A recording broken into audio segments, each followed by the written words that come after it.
Awesome. It's going to be badass. Hi, and welcome to Musicians Hangout with your hosts, Crash Fistfight from Hated Noise and Maxine Maxwell from the Maxwells.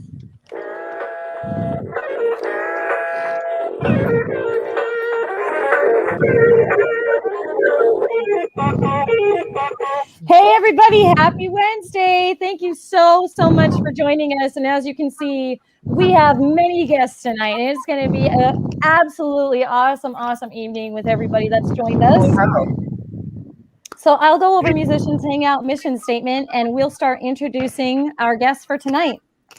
All right, so Musicians Hangout mission statement is to be part of a revolution, to create friendships with other artists, and a community network to save music. So let's introduce to you some of our guests for tonight. We'll start with Tim. Tell us a little bit about yourself. Well, Tim Harrington, original bass player for Play with Fire. Nice. Let's see. I met Justin through this whole process in the old MySpace days. I've been jamming with Mike Hendricks for, God, I think, what's it going, 15, 20 years now. Yeah, I just been started playing bass, and then it evolved into starting bands and stuff. And while I'm not active musician anymore, it's still, it's still a part of me, and it's still something I think about every day. And it's definitely a pleasure to still stay connected with these guys. And yeah, no, it was a great ride. Play with Fire. Hell of a story. But yeah, now it's just, I'm just kind of living a simple life and making money, and getting back into music someday is kind of something I'm interested in. So yeah. Well, thanks for joining us. And that's something I should have mentioned is we are meeting with band members, former and present members of Play with Fire. All right. I actually might want to correct you. That makes like everybody just as important. I like that. Yes, definitely. This is for really cool. I love it. It's like a family. You've been through a lot together. Absolutely. Yeah, very cool. It's like the Brady Bunch band. It really is. Yeah, it really is. More like Married with Children, but true band life, right? Justin is our album. Let's be real. I wouldn't rub your feet if a genie popped out of it. So I guess all right, whoever wants to go next, like, yeah, Mike, you're next. Mike? Let's get Mike Hendricks. Come on, Mike. You all hear me okay? Yes. Hello. Oh, yeah. Hi. Okay. God, I did not realize you were in the chat, Mike. Now you know. Wait a minute, man. I used to wear a hat. Is that wrong? Or Yeah, that was it.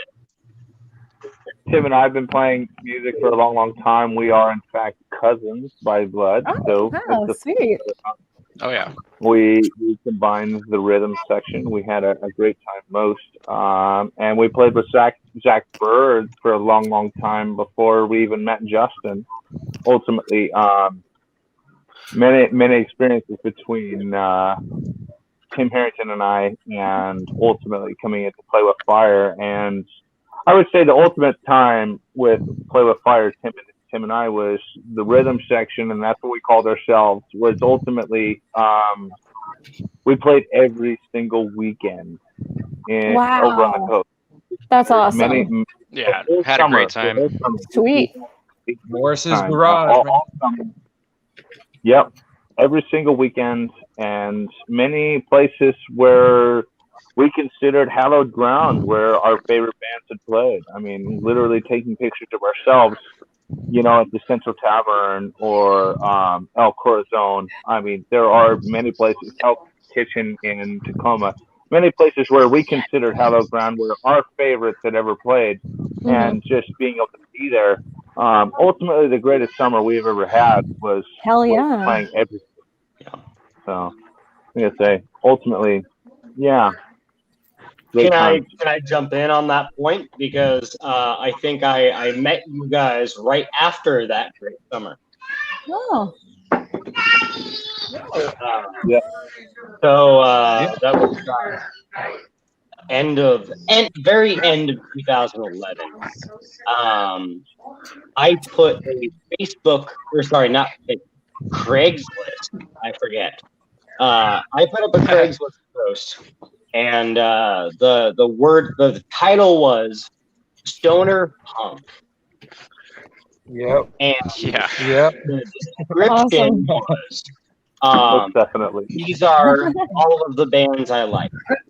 I think the bands I listed were Against Me, Nirvana, The Clash, The Dead Boys, and Damn right. I know there was one more. It's hanging on me. Green Day. Pioneer. Green Day. But I did these bands, and I got 2 responses. I got a response from this weird fucking dude that like had a band and wanted me to come over and smoke weed with him, and this weird fucking girl that wanted to hang out with me because she was trawling Craigslist for other reasons and find a buddy there. Not to find a band, obviously. I responded to both of them. I met 2 lifelong friends, actually. 10 years on, I can say that I met 2 lifelong friends. That's great. One of them was Justin, and he had me over to his apartment. His kid, Cash, who I've gotten to know as he's grown up, was an infant. His girlfriend did not like me. She doesn't like me either. No. It's a guitar thing. On the couch with Justin for about 45 minutes to sit and play guitar.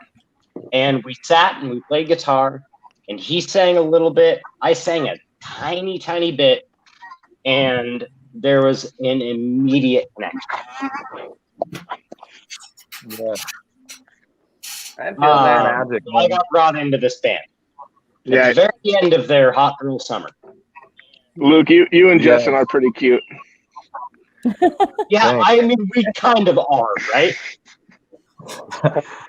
I've been working out, man. No, I'm just kidding. Yeah, well, I'm bad with it. So. Hey, the Kings are taking over crop tops for the Hot Boy summer, just so you know.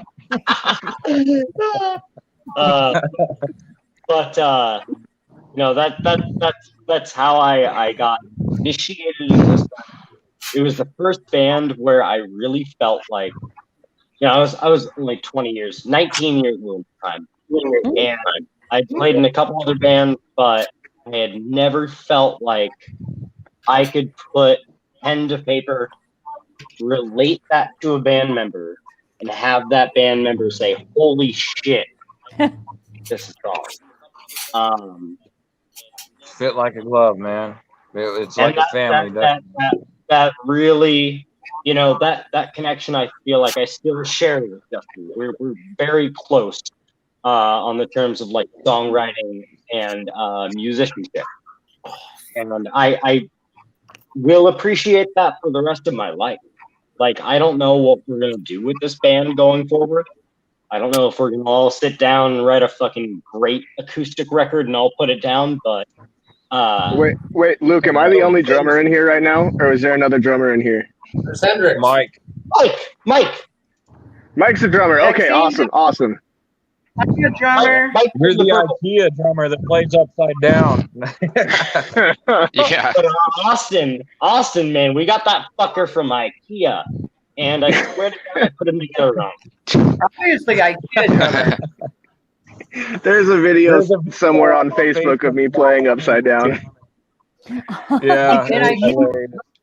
You were saying something. I don't remember what day it was, but I remember you were telling us something, and we weren't listening to you. You got upside down to get our attention. Yeah, I think he dropped his drumsticks and he went to pick them up and just kept playing. That's what I remember. I remember Pisces Crybaby Boy. Like, Oh, please, listen to Austin. Yeah, I said, give me the attention I want, and you said, Austin, that's the most Pisces thing I've ever heard. You God damn it. out loud, give me the attention I want. We have someone else joining in. Hi, Caleb. Oh, Whoa. he made it. Hi, Caleb. Wow. What's up? Thanks for joining us. What's up? Damn moonshiner. Party's beginning now, huh? Gosh, who hasn't been in this band? Jesus. I would say let's let Caleb talk about how he got into this band. Because I can tell the story, but I know Caleb can tell the story a lot more. All the other Well, let's drummers- continue introducing ourselves, huh? Yeah. Who's next? Who wants to go next, Zach? Let's get Zach Bird. My name, Lost Caleb. my name is Zach. I'll bring him back. My hobbies include stamp collecting. I'm 36 years old in Kennewick. I work as a FedEx or a DHL driver, and I like ponies. Thank you for that. That was great. Oh yeah, I'm gonna give a short plug to current band I'm in right now. That basically this band, before I joined this band, I didn't really get into punk or anything like that. But Justin and everybody like that made me into a believer. So I'm now in another band, and it's this one. It's called Weird Animal. That's cool. Sound. Great man. Awesome. I'll look it up. Weird Animal. Weird Animal. Are you on Facebook? We're on Facebook. We're actually playing a show that we can't talk about. Oh, Okay. It's a secret show. good PR right there. And you're yes. not Not too much PR. I get in trouble during the current state of affairs. But yeah. Weird the Animal worst Band. pop- All right. Yep. In Weird my opinion, Animal. you kind of sound like GBH to me, dude. It's like fucking old, like punk sound. I like the sound. Oh, you got pics. Yay. That's sweet. Gotta support the merch, man. That's sweet. Yep. Guy that kind of runs the band doesn't like the idea, but I just went ahead and did it anyway. I do what I want. All Dude, right, what's up with that's this bearded monk? intense. All right, so what's cracking? Anyone else what's going on? Justin, Yeah. did you introduce yourself, man? You never told your story. No, Well, he did not. who wants to go next? Caleb's back again. Maybe Caleb, why don't you go next? Because you're going in. Somebody say me. I said Caleb because Introduce yourself, Yeah. man. out too. I'm still No, trying I- to figure out Sam. I'd love to hear your story. I'm sorry, I'm not trying to host the fucking show. Sorry. Classic. Okay. Nice. Go back off. No, I'm just kidding. Right? We don't want to mess with drummer chicks. Come on. Ladies first. What would Dude, you I'm a suggest?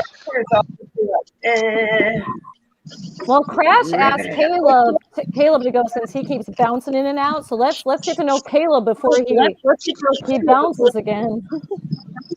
All I am right. attempting to set up sound still. I'm sorry, guys. Oh, okay. We'll ask Justin then. Go ahead, Justin. Tell I us can about barely yourself. hear you. All right. I'm All right, you take Justin.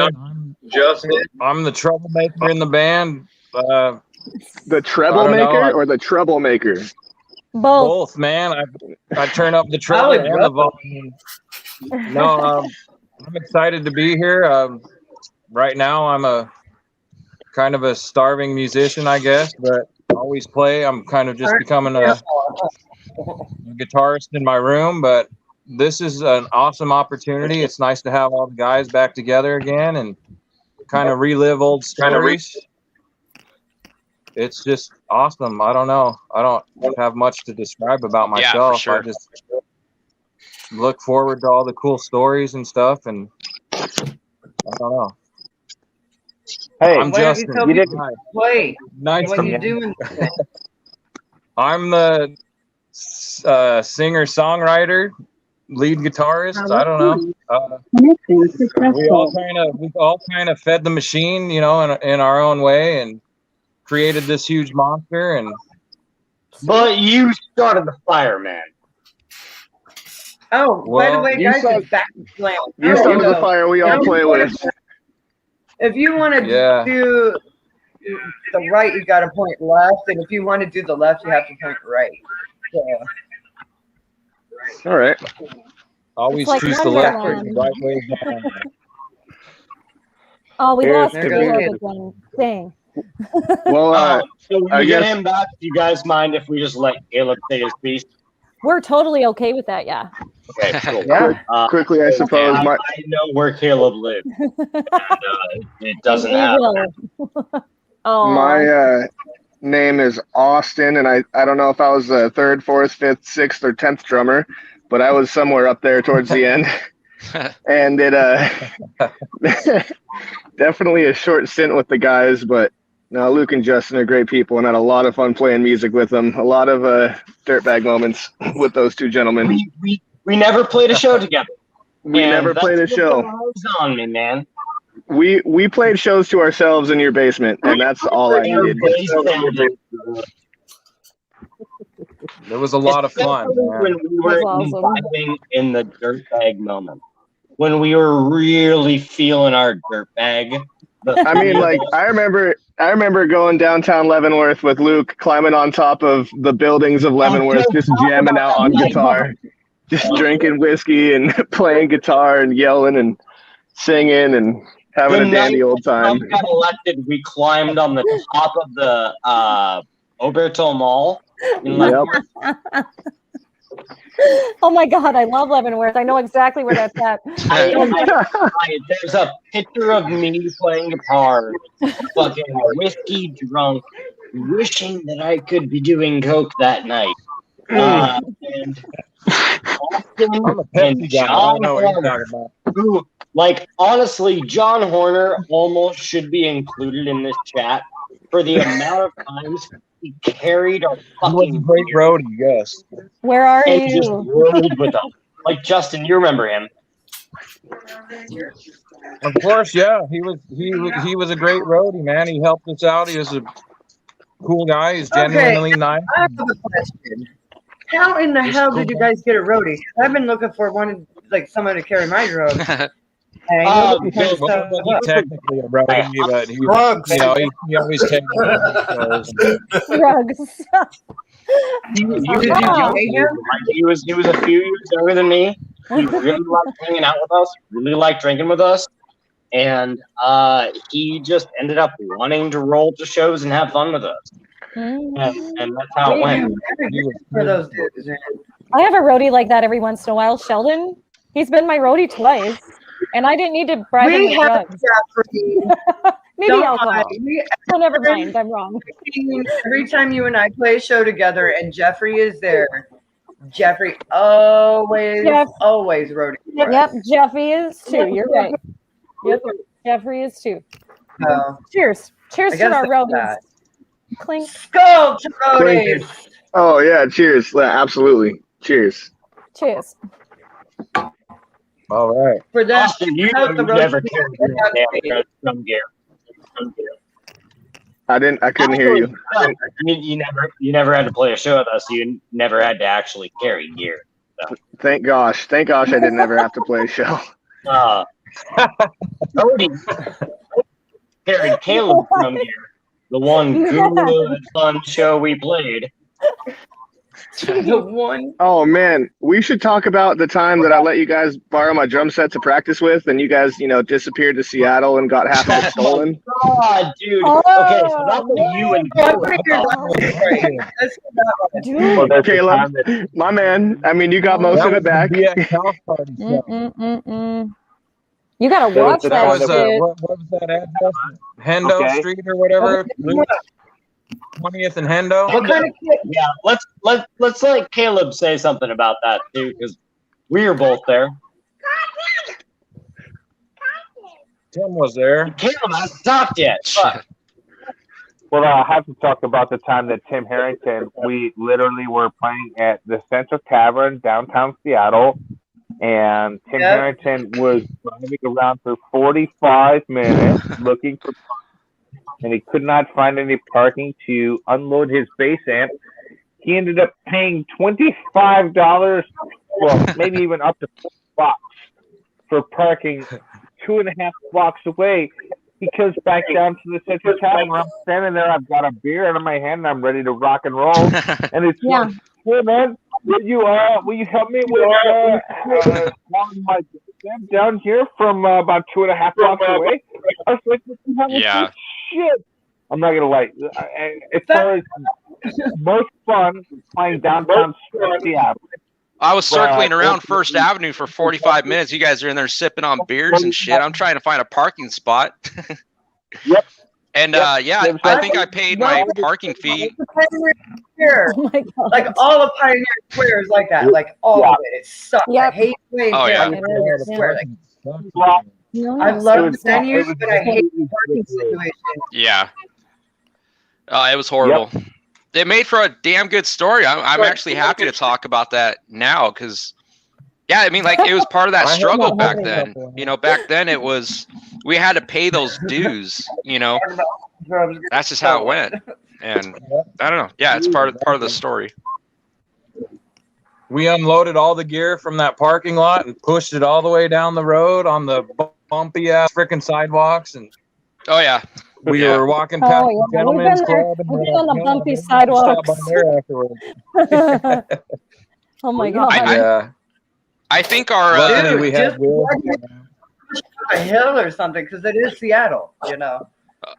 Lots of hills. It wasn't winter, so we had that for us. Yeah. We had a question for Andrew. What sort of kit was it that got partially stolen? Yeah. What I have not gotten back was my China cymbal, a boom stand, and my medium crash. Those are the three things that are permanently gone. Those the cymbals always get stolen, man. Yep. Yeah. Well, we don't want to get in a fight over a cymbal, man. Like I almost took a guy out because he was trying to take my cymbal. I threatened to take him and have all the guys that were with me take care of it. The cymbals, I was the one that was drunkest that night. That was a show. That was, I think, the first out of town show we played. I'm always drunkest.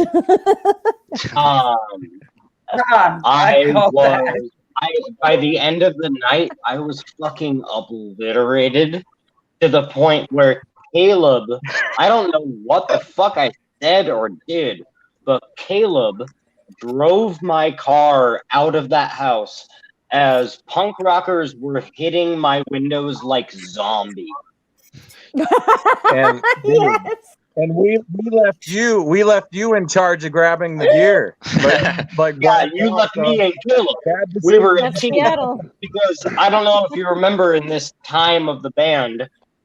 It was you and Tim rolling in the Cadillac. Yeah. And it was Luke and Caleb rolling in the party car. The old Ford Caleb, Focus. do you remember the party car? Yeah, man. I bought the party car from you, remember? This is good. That's getting good. But I would love to hear Caleb's input on that night and the party car. Yes. Yeah. Caleb, tell us your points of view of the party car night. This is getting good. Yep. Caleb is really quiet. Were We can't hear you. We can't hear you at all. No audio, Caleb. Oh my We God, I can't- can see his mouth moving. Wait. I know. Yeah, wait. And Caleb, his picture is great. He's very, crystal clear, but we can't hear you. Let me tell you what. It comes to the point where, as far as gear and gear protection, and leaving it to your buddy who's hammered versus your ex-wife, that's what I had. I would literally set up my gear straight up on the sidewalk outside the bar, so like my drums, all the stands be ready to set up. I'd set all my gear up there right off the stage to be ready to go. And my ex-wife was the woman who would stand there and whoop some ass if anybody got anywhere near my shit. Yeah. That's what you gotta have. You gotta have that gear. You do. I have shit. a whole crew of people. We both do. Yeah. We have a whole crew that's watching our drums, including each other, watching each other's drums. Like, you just have to. Oh, yeah. If I was there, I'd have been watching out for my own drums. Have to. Right. Right. I do definitely want to hear what he has to say, but I know seconds at a time. The ass of I Cashmere. was known for setting up drums 30 seconds on stage, literally taking all of my gear. All of my band would help me, and we would grab gear as we go. We would set the drums up, and they would be set by 30 seconds on stage. We were ready to play. As far as the drums, I would help set up the amplifiers and get everything ready to go. As far as it goes, I had to teach all of my fellow bandmates how to be sound technicians and how to run their gear. I had a standard 5-piece set, if that's what you're asking, as far as drums. That's what I got too. We didn't have a lot of gear, so it was it was pretty standard.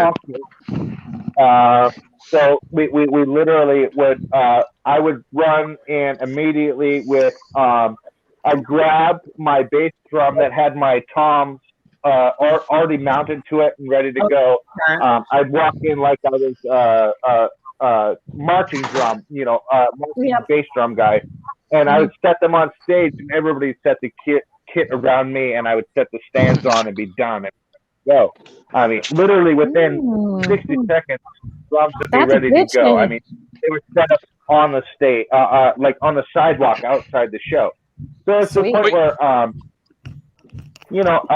lots of times, many times where, even we could set up and prep, but even things could go worse. I mean, like, I would say probably ultimately the worst time we had prepped so hard, we had set up 2 shows, and one of them was a standard show on Friday night, and the next one was a Saturday night show where we were playing in a battle of the bands down the street. Wow. Huge PA, massive show.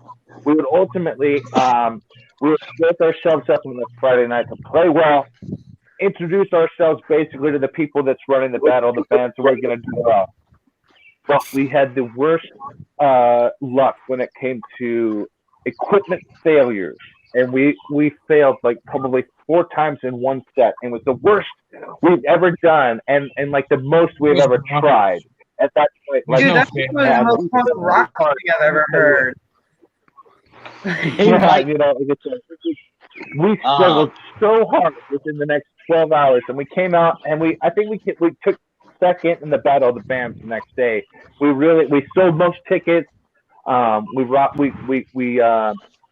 paid our dues for that show. We really did. We busted our ass. Yeah, but it was the most effort for the most failure. And I'm telling you what, as far as it goes, I love it. And at that point, just having that experience of just failing so hard, it's the greatest thing ever.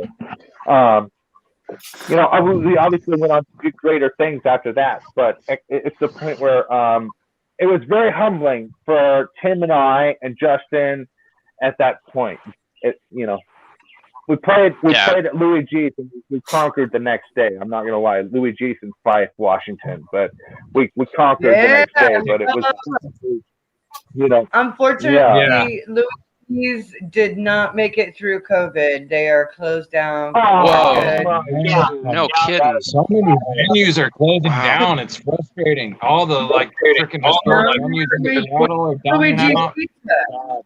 Because you go for the pizza and you stay for the bands. Oh yeah, it's Yeah. a great venue. Yeah, That's the one. Best pizza I've ever had in my It's an life. That was outrageous place. so good. So good. Exactly right. that's Great crazy. stage, great sounds, great place in general. That was Oh, one of up my favorite again. venues. I think the week Yeah, after what's we played there, and I think a week later, Alien Ant Farm played there after us. I think. They And show Remember up when in we the played the oddest- backstage? They show up in the oddest fucking places. Remember when we played the backstage after Motley Crue?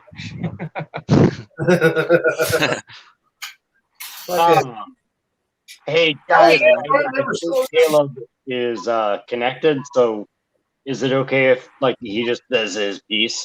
Of Because course. Yeah, that's important. of course. Please He is do. a huge part of this band. I brought Caleb into this band. I met Caleb in a really like kind of cool, special way. I still really value that, but I think he needs to say it. Of course. It's your turn, Caleb. My turn. Shoot. Can you actually hear me? Yeah, there it is. Yeah. Now we can. Yay! Holy crap! I don't even know what happened, but finally. I don't know Yay. exactly what I'm supposed to say and everything like that, but that was definitely a time. That was a pretty good time. Like doing just playing guitar and stuff like that for like the longest time, and then figuring out that like drums kind of rock.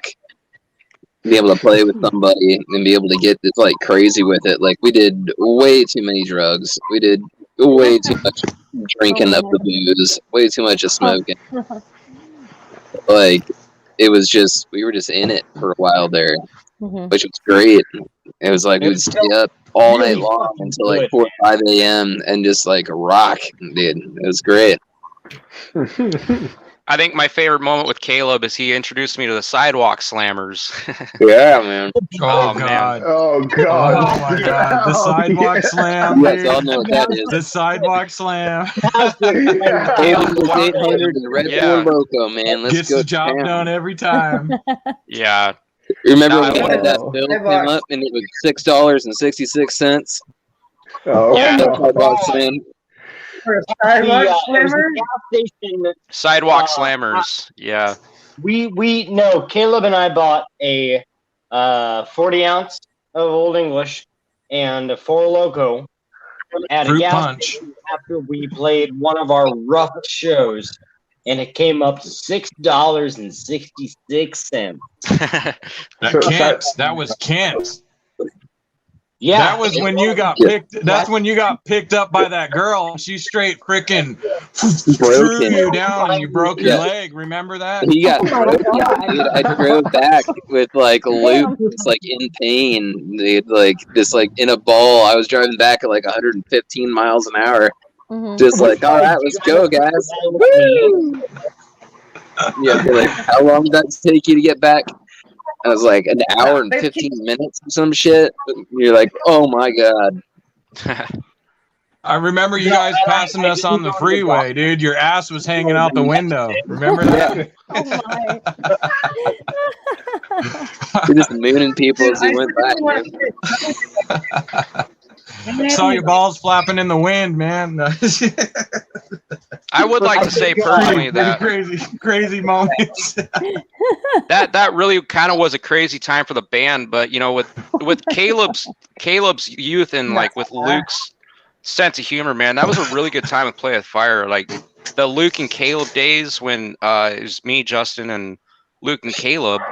You know, they brought the youth back to something that we missed. You know, and that was to me when I remember that time. I think of Dude, it was just Caleb. crazy. We were just like, dude, we're doing it because it's freaking fun. That's the only reason. I agree. Yeah. Hey, Christopher says you guys are hilarious. Yes, they are. I don't know. You guys are funny as shit. who fired that torch? Who fired Dude, that that torch? hurt real bad when somebody called us, I they called us salute you, buddy. sexist. Hey, who fired up a torch? Is We're this- not supposed to smoke on this stream. Oh yeah, Caleb didn't know because he wasn't here. Somebody's firing the torch. Can you hear that? It is called fire, but Hey, quit playing with fire, dude. you have to play Quit on playing with fire. He's like, fuck you. I'm not doing what you tell me to. Maybe he can't. Hey, Caleb. I don't know. He still gives 2 fucks. None.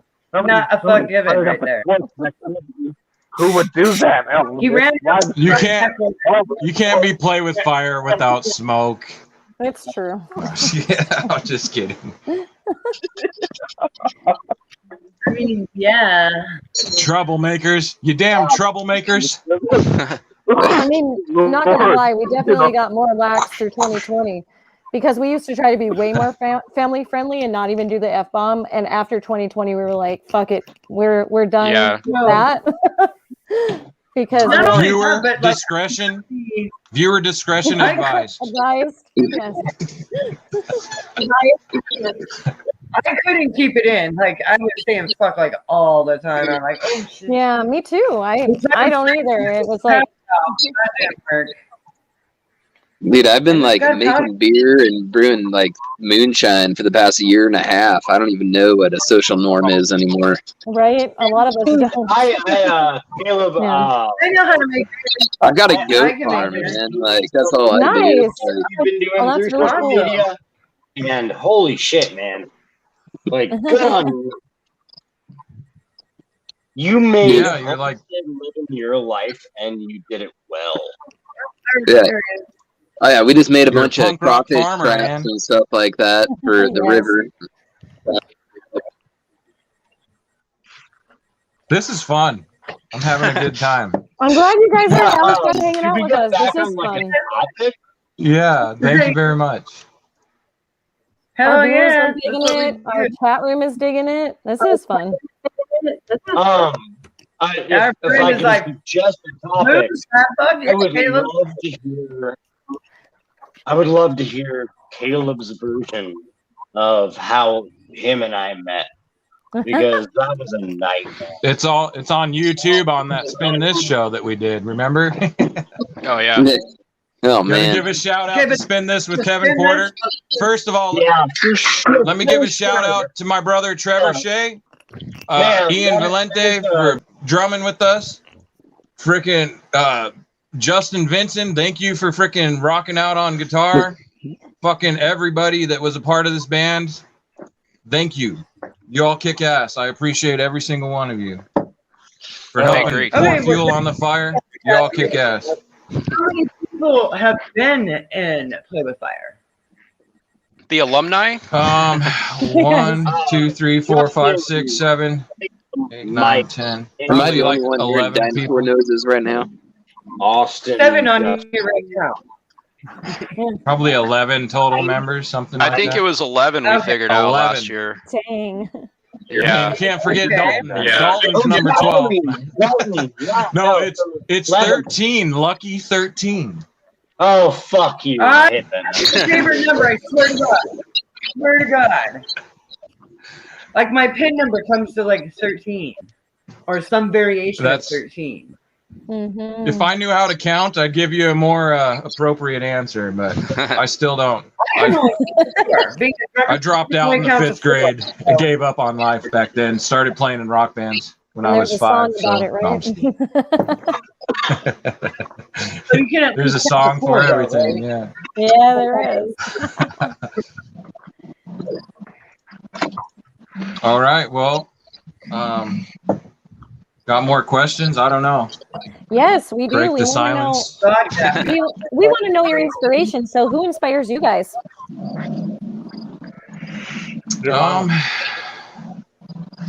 You mean musically? If you could tell us the name, we'd say Justin Grunge. Just so we don't talk over each other. Yes, grunge. Yeah, me personally, it really was the Seattle scene too L7. for me. Mm-hmm. Yes, L7. frickin' Soundgarden. Well, I was gonna say Nirvana. Yes, L7. The Gits. Can't forget Mia Zapata. And then his Mud Honey was a big one Mud too. Honey. Mud Honey. Yes. Oh my Yeah, god. Mud Honey was really big. You know what? I Nice. used to work at this place Gore. like Gore? in Seattle. And Hell guess yeah. who would Fucking come to green my Jello? job every day?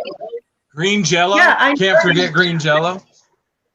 Well, ahead, we're friends sorry. with Yeah. those guys. But anyway, Mark Yeah. Arm would come to my Yeah. work every day Awesome. when I worked at Soup Stop, and he would come with Jack and Dino. Nice. That's awesome. Yeah, It Jack was and just- Dino, he's a legend in his own too. Music Man, producer. every And time I see Mark Arm coming down the street, though, I'd be like, "Here comes sickness, walking down my street." yeah, right on. Awesome. Yeah. Yeah, so that kind of influenced our sound too. I've got myself a Big Muff here. And then I also have I have the legendary Univox Super Fuzz pedal as well. So you kind of understand that we were definitely influenced by Mud Honey. And that grunge I have no sound. idea. I'm a drummer. I have no idea what that means. I love grunge. That's so awesome. Okay. I have no idea what that means though, because I'm a drummer. So I'm like, okay, foot metal. Well, for example, Mud Honey had an album called Super Fuzz Big Muff, and it's because the one guitarist would use the Big Muff, and the other one would use the Super Fuzz to get that crunchy, fuzzy sound. So, yeah, Again, I'm a drummer. I would have no idea. yeah. Yep. I know a little bit Same. because my hubby plays and he likes the crunchy shit, like grunge metal. Yeah, certain effects Yeah, give it you definitely different adds to our tones sound and whatnot. for It Play does. with Fire. It really does. Sweet. That's kind of what I've been doing to fill the void of not playing music. I've been getting into collecting pedals and buying guitars I don't need, and yeah. Our friend Chris says that it means that you can do cool shit.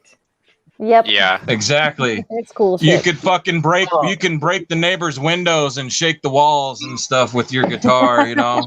Piss off the fucking cop calling noise complaint people that try to shut down your jams. Make panties come off, stuff like that. Justin actually tried to break up my own personally. Dude, I was missing playing music. I was really kind of in a place where I was kind of hurting. And I turned 30 on 420 of this year. Oh, And nice. Youngin. I see. Holy, you had your dirty 30 already? Goddamn way to send me a Children. pedal that, a digital delay. To send me a digital delay DD8, like the best possible Boss delay pedal that you can find. He sent that to me on my birthday. I think out of like dude, like you and I needed to connect. But that means so much to me. This is like a cherished thing. It isn't just a delay pedal to me. It's like, dude, you sent me a fucking lifeline. Hell yeah. Well, shit. Yeah. It's very kind of you to say, man. Yeah, That's one way I'm showing my appreciation to you, you know, and your contributions and whatnot, and our friendship, you know, fucking. I don't know. I love you. I'm too tough to get sentimental about shit. No. I love that. You know what? This is awesome. When my You're gonna make me cry, dude. something-year-old son sends me something my 30th birthday. Like, and honestly, man, like when you turn 30, you start to look at like your 20. You start to look at the time you spent and was it worth it? Is that what you're supposed to do then? Or should I have done it? If you can remember I guess I didn't do that at 30. Yeah.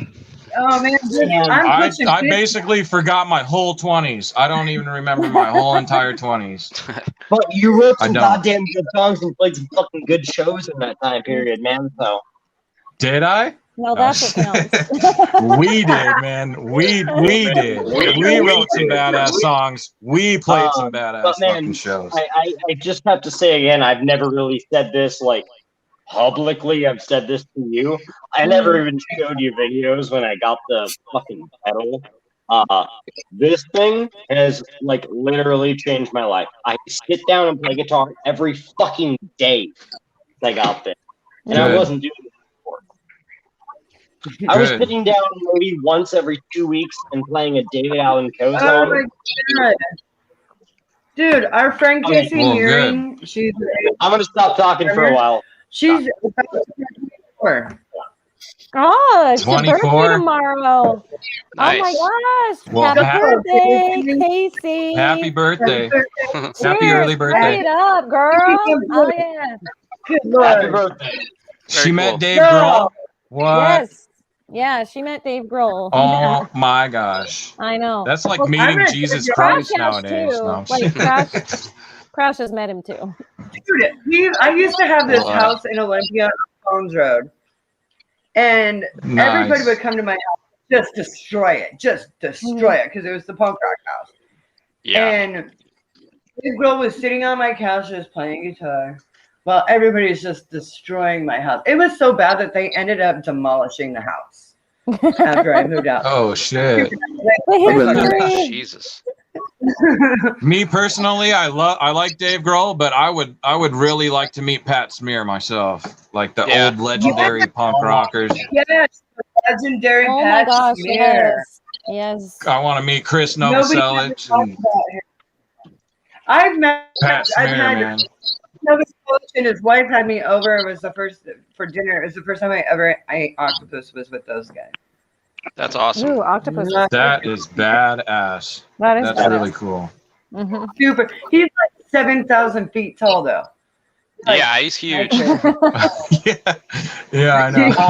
Compared to Kurt in the live music videos, Kurt looks like a little kid, and Dave's just like, Chris is like this Bigfoot looking guy, freaking with his long hair and And he was the quietest guy Long out of the whole arms. band, just the quietest guy. Super quiet, but he was funny. He cracked a lot of really good jokes. I remember busting up laughing from his interviews and stuff. He was the talkative one that was hilarious. Very entertaining. I would like to meet him someday. I got to meet him at the VIP opening at the Experience Music Project in Seattle. Oh yeah, nice. So, yeah, I was there for the VIP opening of that because we were members back then, and he is really funny and really, really nice. It was cool. It was cool. awesome. Yeah, that's cool. Yeah, it was really cool. I still need to bring my son up to the EMP. We were up in Everett not that long ago, and we almost cruised down to Seattle to take him down there, but oh, you have we got caught up doing other things. Yeah, we will eventually. Cause yeah, definitely will. When you walk into the Nirvana exhibit, it gives you a different perspective on stuff. Yeah, it really does. And they had a whole panel of people who were sound engineers and roadies with Nirvana that got to speak at this event, and it was super interesting to hear their stories. Didn't they do one last year with Alice in Chains, or was that like a tribute? I think it was a tribute for Alice in Chains. Yeah. I don't know. Everything I was like love Lane Staley. Last year feels Lane like 10 years Staley, ago. too. Yeah. Fucking Lane Staley's vocals, man. He's my favorite singer. Man, I gotta stop talking over you. I'm sorry. I apologize. Wrong one, my friend. That is literally like my part in the band is talking over the other band members and making them hate me. You're good at that, Luke. We all have that bad habit. Apparently I am. That's okay. But I did want to say, I would really love to hear Kate's input while we have kids. Well, would you ladies like to take over the conversation right now? I think you're kind of controlling the flow. Right? Sorry for the jumble It's the. all good. You know, I was waiting for Caleb because Luke had said want to hear from Caleb, and I was just waiting to hear from Caleb. So who inspires you, Caleb? Who inspires me? Yep. Yeah. Like, really, I think the biggest one, especially with like Luke and I back in the day, was totally Red City Radio. Oh no! Back in the day.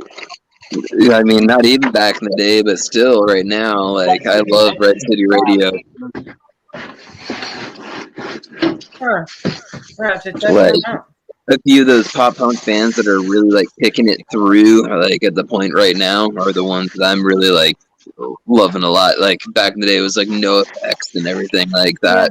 Now it's moving more towards those. No Those Effects guys. is all right. But I think Guttermouth is way funner. oh, I love Funny. Guttermouth. Oh my God, yes.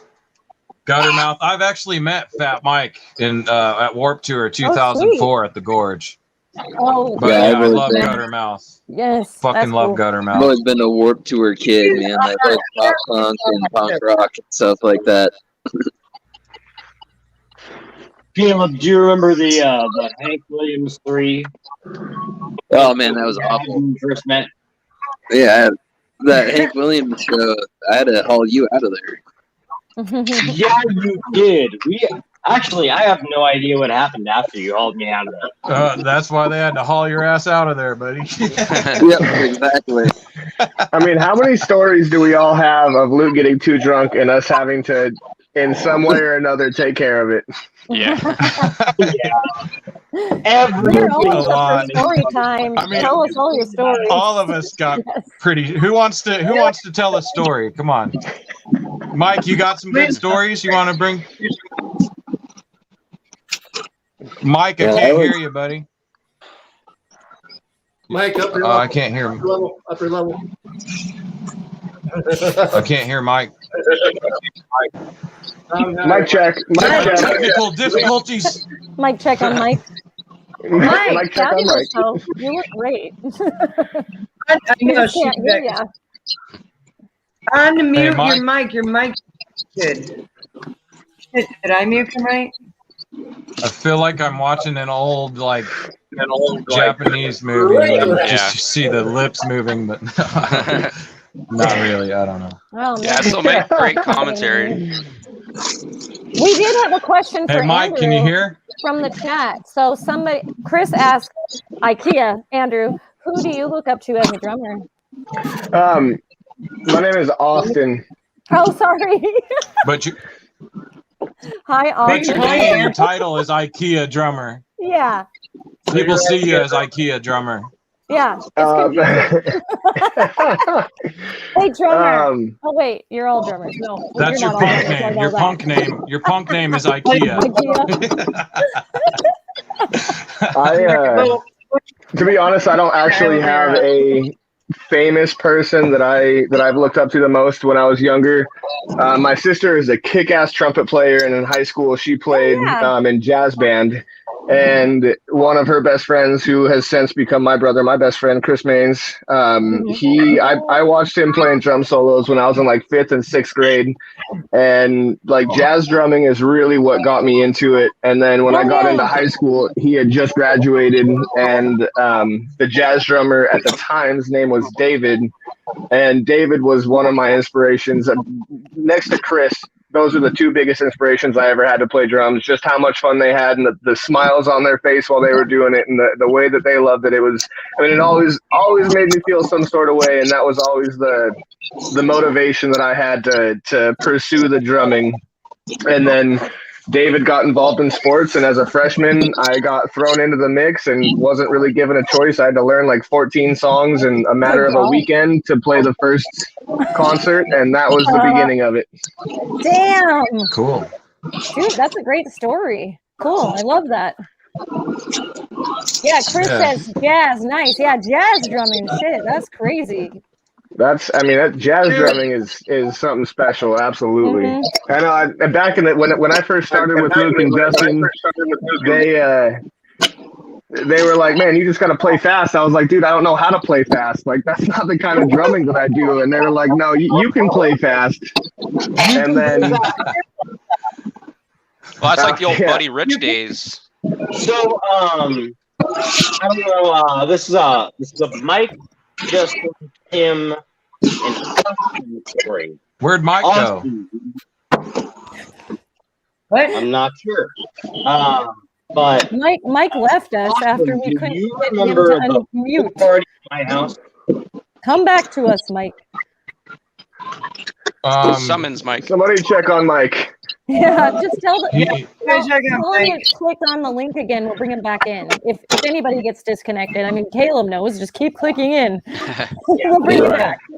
That link will work the whole time the show is going. It will. I can't. I mean, I could use a new link, but it's going to be the same link.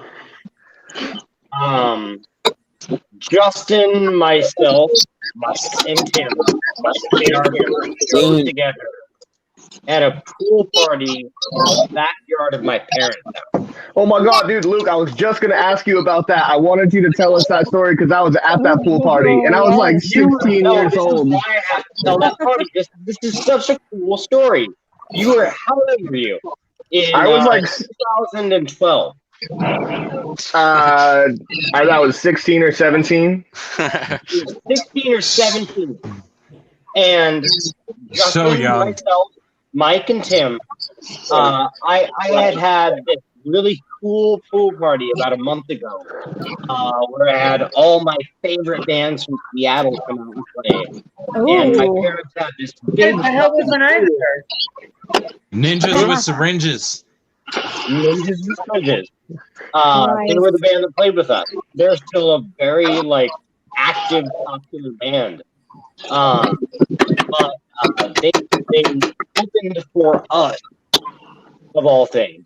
And it was the first time that I think Justin, myself, Mike, and Tim had really ever played together. Mike was a fucking killer drummer throughout the whole thing. And then as we were taking our stuff apart, he started to fumble with his drumsticks. That's what I remember for our set. I remember our set sounded really good. Very sloppy. And it was sloppy, but it was fun, man. It sounded. Yeah, I know. That's the whole point, is just to have fun, really. But, in my opinion. Let's you don't talk have to about be a super technical guitar player. You just gotta fucking shut up and play and have some attitude and fucking entertain people. I agree. Entertain yourself. Entertain yourself. No 4 chords. That's kind of a must. So Austin just showed up. The house that my parents had just bought was a house that was sold by a family that he knew. So one of my closest high school friends. I had many pool parties at that house in high school. That's awesome. Yeah, exactly, right? So you saw there was a party, but I don't know how the fuck you got there. But I do remember a 16-year-old kid that was lanky and tall trying to ask our drummer if he could play with the drum kit for a minute. I remember that. I remember that. Yep, we had a short jam. He just wanted to jam for a second. Hell yeah, And, that's cool. it was years later that he ended up in this band. Multiple friends and not friends now that have, the incestuous thing that happens when you live in a small town. You know everybody. Oh yeah, Everybody knows that. I'm from North Dakota. I know. I'm originally from North Dakota, small town. Everybody knows everything about you. Yep. Yeah. And it was so serendipitous and weird having this kid that He's writing a song about it right now. I mean, it really is. Honestly. The song's called IKEA Drummer. It's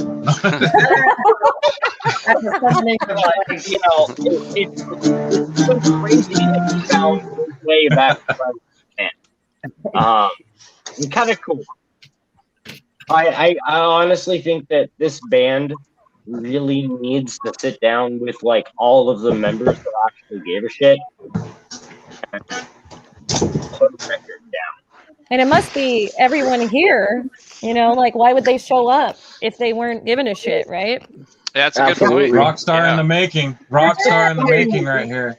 Yeah. It's my son Cash. Hello, He's Cash. kicking ass.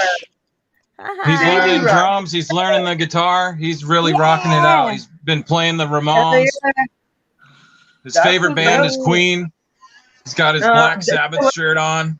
Hell He's a really cool dude. kid. You have a cool kid. Podcast. Oh, you're doing a podcast? Yeah, we're you're part of musicians hangout.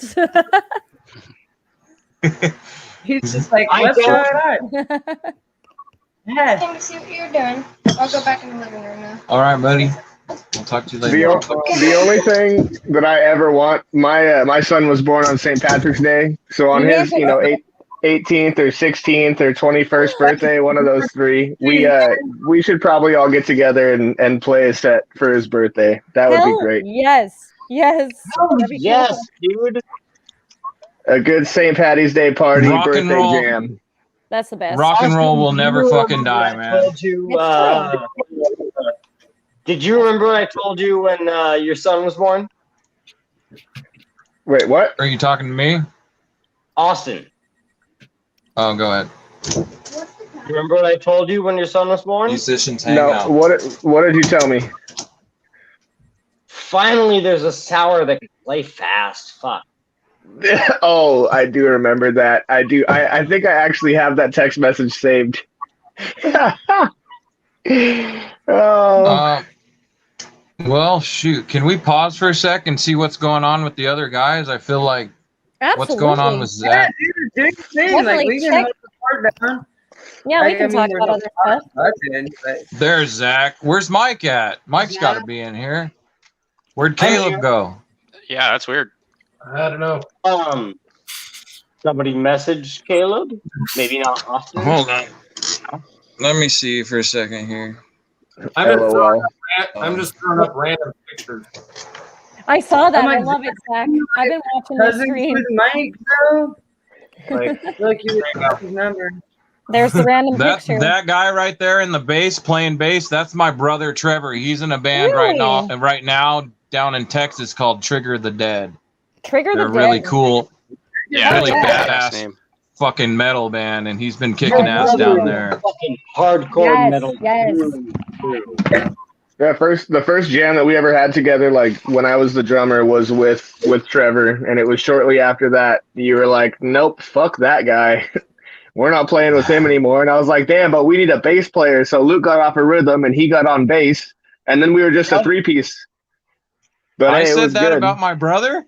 Yes, Who you said did. That? You said that. I don't remember that. I think my brother got caught up. My brother got caught up doing other things, and then by the time he was not. We started jamming. Yeah, I know.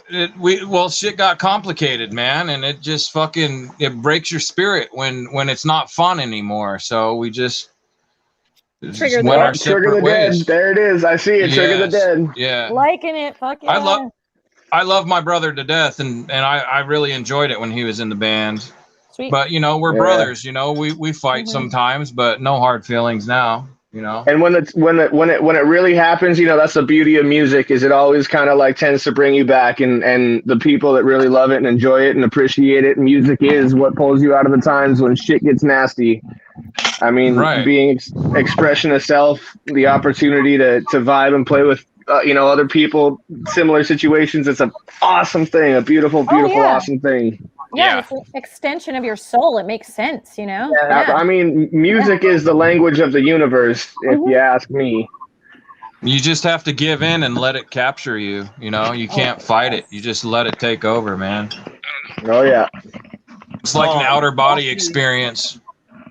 Oh yeah, and when you have that connection with other musicians, it's that much better. You really feel that, when you're really in that jam, and you can Yeah. I mean, we're not even playing music right now, but I've had chills like 5 or 6 times during this conversation.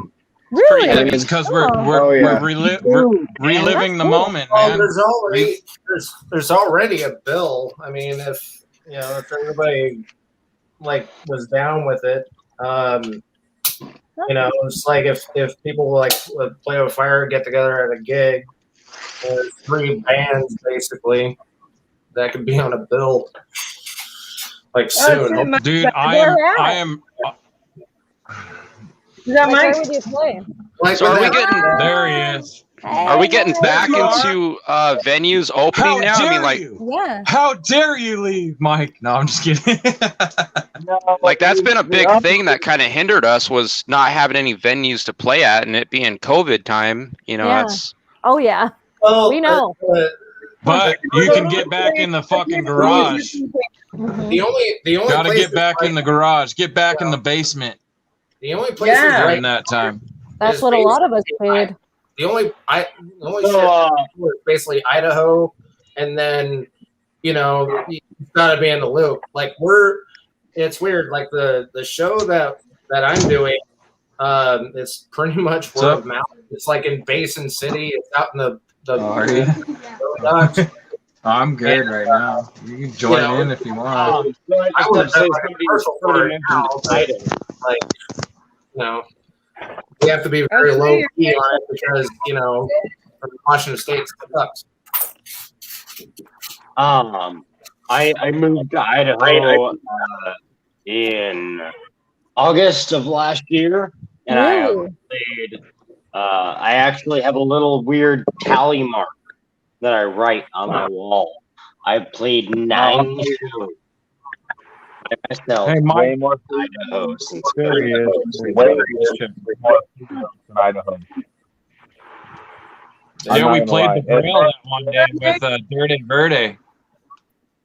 Not and me. Zach, you came up. Zach, remember when you came up and sang "Bite It, You Scum" by Gigi Allen with us? Yep. That was fun. Did that a few times. Did that in Coeur d'Alene, and then did that at like fucking Uncle Sam's Bar and Grill for like. And you were there when we played the big fracking punk party with freaking all those badass bands, and we opened up Green Yellow. Right. You know what's weird? You know what's weird? That was my last show. You know what's weird about that Green Yellow party? What about it?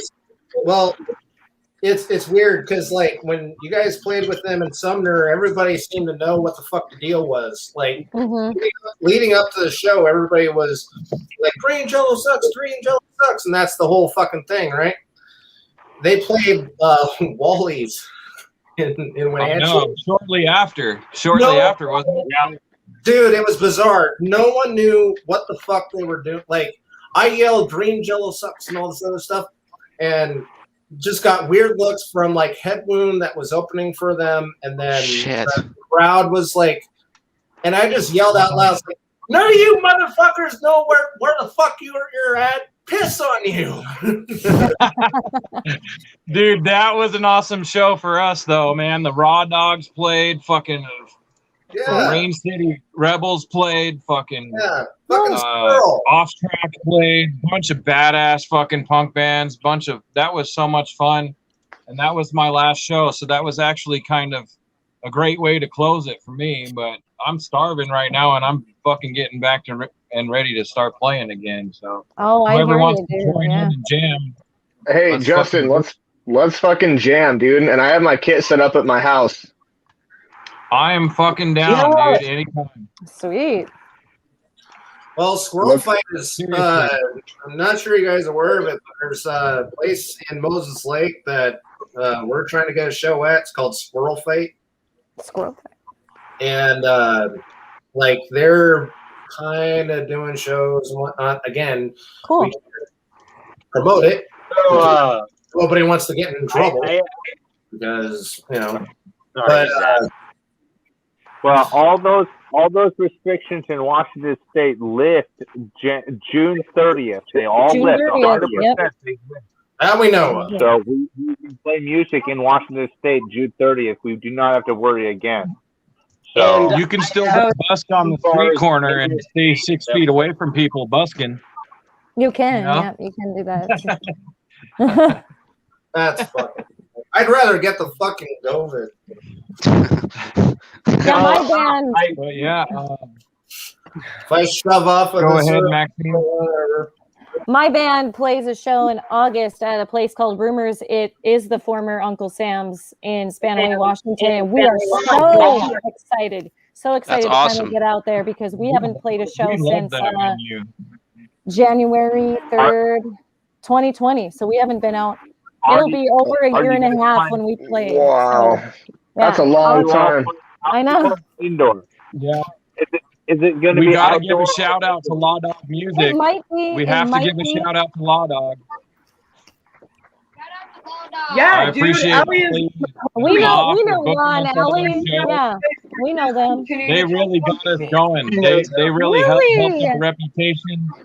Yeah, I Oh, very appreciate cool. them extremely. They Yeah. really they were fun to play with when we played with Far From the Genuine. Some of my most memorable moments of Yeah. playing. Most of the, became great friends with them and had to give a shout out to Law Dog Music and Alley. Law Dog is really important to the Play with Fire story because they were the ones that accepted and welcomed us to the west side of the mountains, and from there we got motivated and we were like, all right, we're in Seattle now. We're in the area, so let's just keep going with it. And yeah, Law Dog did a hell of a lot for us.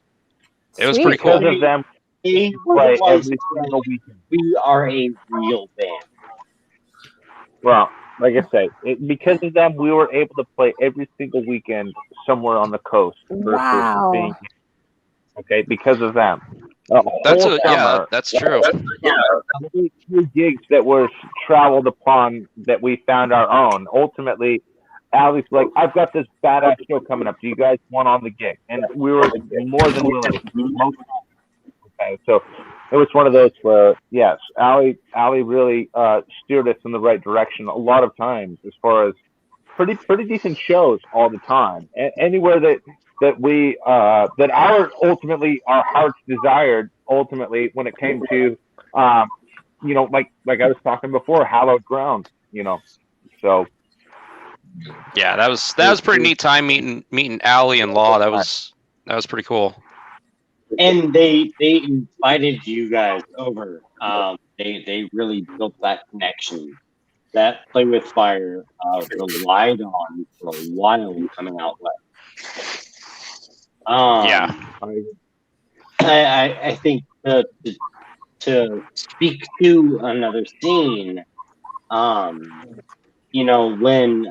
Justin, I'm sure you can remember, I wish Caleb was here, but there was that 2-bit saloon. Oh yeah. That I had the flu. I was all high on Alka-Seltzer that night.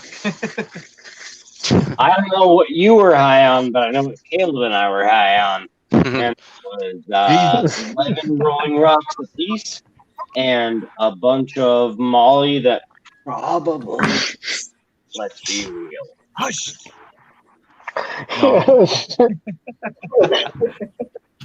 All right, yeah. That was a fun time. That was a lot of fun. There's a video of us playing where you can actually see the shit-eating grin on Caleb and I playing. We had a lot of fun. That was just our main goal, was just to have fun and just play. That was my main goal. I wasn't really in it to entertain anybody else. Might sound egotistical. There's Bill Manspeaker right there, motherfucker. Oh my God. Read your book. Wait, what? But I would more so use music as therapy, man, to kind of just help myself. I wasn't out there to try to get famous and be a rock star, but it kind of just sucks you in. And that was one of the songs that I wrote. Music really is medicine to the soul. Yeah, it is. Definitely. Oh yeah. If it's not fun, Mike and Harrington and I wrote a song like that one time. It was called Motherfucker. Yeah. Back in what, 2007, something like that? Way back. we wrote a song named Motherfucker. Basically, you guys, so we used to jam. A song called "Fuck Your Mother." What? No, I'm just kidding. Motherfucker. Oh We used to like Just kidding. metal. we I'm used just kidding. to jam up like at this place, and like a few people would stop by and kind of listen to us. And it was basically in our group of friends. Well, one of the chicks that came over, we knew was dating our friend. We knew that she was sleeping with somebody else while she was pregnant. And I was drinking liquor one time, and we decided to make a phone call. And it was just like, we know you're a motherfucker. We know you're a motherfucker and all that stuff. We got a song for you, you piece of shit. Fuck you. And we put a song. We did this whole song. It was like, I told you, viewer discretion advised. yeah. I'll curse like a motherfucker on this. I don't give a fuck. Quit playing with fire, Yeah. Zach. bleep, bleep, bleep, fucking bleep, bleep, bleep, fucking bleep. Anyway. You know, when You your bleep voice all is the always words in between. me of Jello my hours, man. Anyway, Jello when you talk. we're playing this song. They know it's me, despite the fact that I used *67 to block my number. Mhm. And the guy that was fucking on it, like the guy that was basically the third guy, was he showed up out of fucking nowhere. Mhm. And I was like, "You're a motherfucker! You were a motherfucker! Your dick was 10 inches away from your head while you were pregnant with him. Fuck you!" Oh my. Yeah, that was fun. Well, that's the thing in our town in Wenatchee, where we all I'm in, pretty much Austin. met.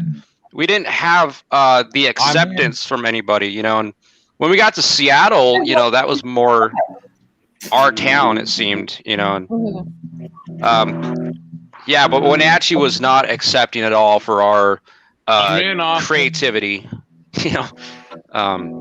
Really?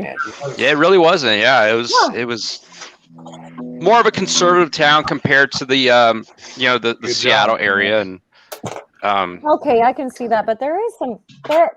Gosh, I'm trying to think of a. Like, wait a minute, you guys drew. Wenatchee doesn't. Like Wenatchee is. when you guys were playing Wallies, you guys drew. Wait, where's Luke at? 1 second. Justin, 1 second. We gotta find Luke first. Anyways, Sorry. I want to learn. I also want to take time to learn more about Maxine and Tony Lucas. Crash. This fight. I want to learn more about you too. I want to. This fight. Okay, number one, Yeah. my name is Crash. Go girl.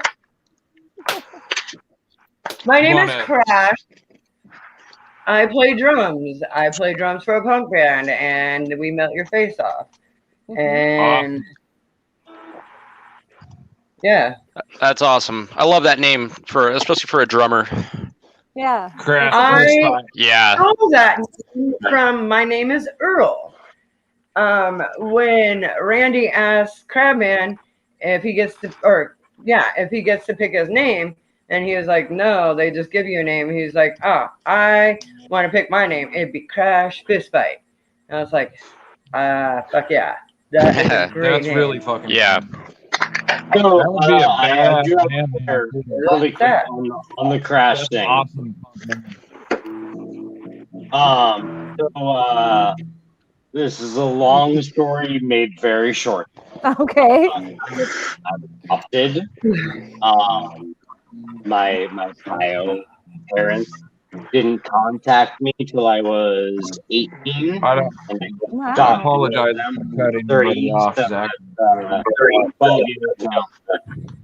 My bio dad played a punk rock band during college in the late 80s. So he actually had a lot of run-ins with Chris Novoselic and Kurt Cobain. And there is a journal entry in Cobain's book, Journals, that references my father and his band.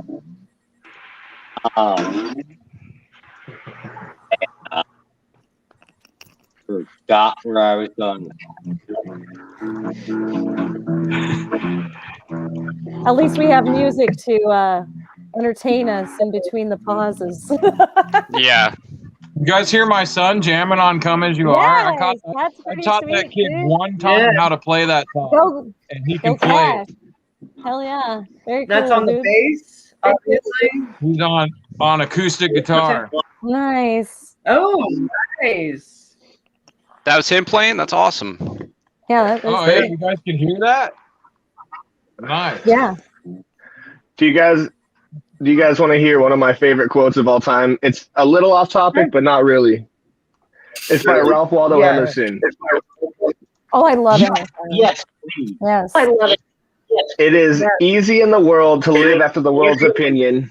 It is easy in solitude to live after your own. But the great man is he who in the midst of the crowd keeps with perfect sweetness the independence of solitude. And that, I love that. Yeah. at least for me, relates to music in the sense of just being an individual and doing your own thing and maybe being a part of crowds or situations where it's easy to just follow the crowd, but to be able to be yourself and be your own person and do the things that you love without the worry of judgment. I just think it's a really awesome thing to live by in general. That's that ideal. Describes rock and roll, man. I do music because It really does, dude. I got a poem too. It goes like this. So you want me to Hold kiss on. your Let me ass? get. Well, bend over, buddy. Here comes my foot. G.G. Allen. I bet it's a good time writing songs together. Chords to that song, A minor, F, G, C, over and over again. My son says his favorite quote is, "You don't take shit from anyone. They take shit from you." from the youth. It's great. Drums are bad. Hey, drums are great. Drums are bad. I realized something hilarious the other night. Justin, you know the song Outlaws comes from. Everybody knows that I'm a scumfuck. Right? Yeah. Did you know that that's not a G.G. Allen song? Kind of, yeah. He used to cover old country songs all the time. Are actually I believe he covered Patsy Cline and stuff too. No, it's David Allen Coe. It's a David Allen Coe song where he said, "Everybody knows that I'm an outlaw." But G.G. Allen literally rewrote every lyric and stuck with that melody. And for the last 10 years of my life, I have thought that "Everybody Knows That I'm a Scumfuck" was a David Allen song. It's a fucking David Allen Coe song. It's really good. Yeah. He actually really good. Well, I like old school outlaw country, but I haven't heard that one.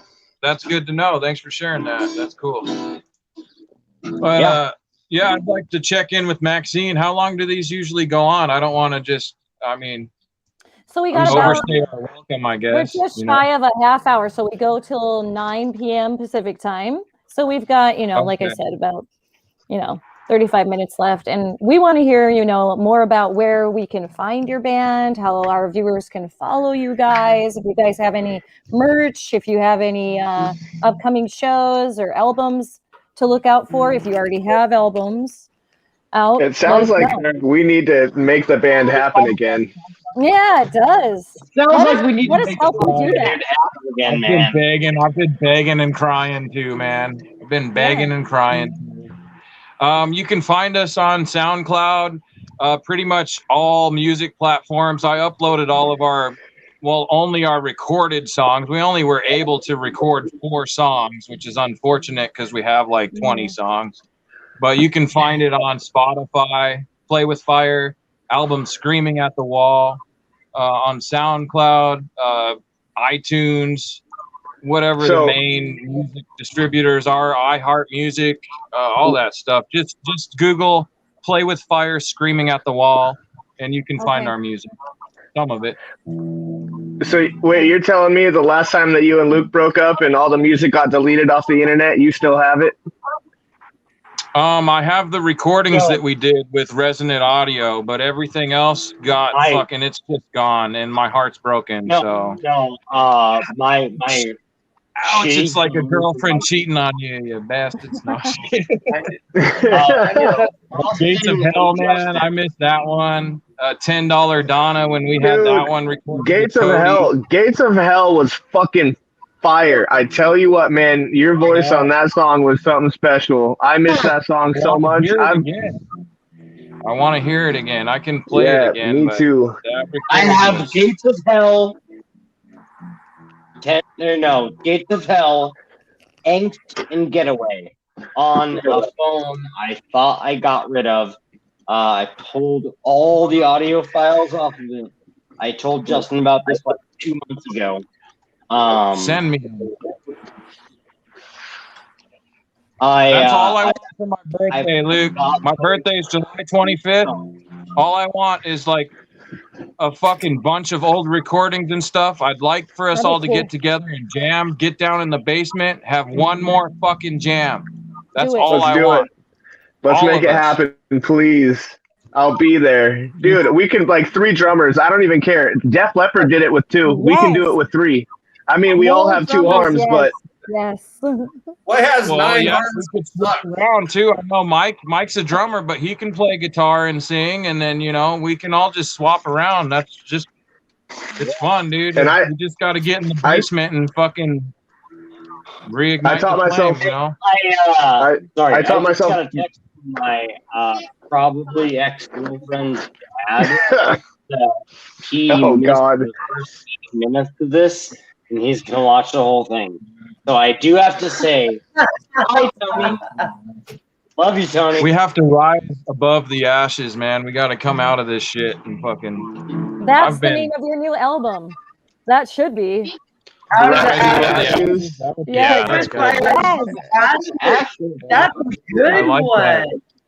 And then the album after that should just be called Phoenix.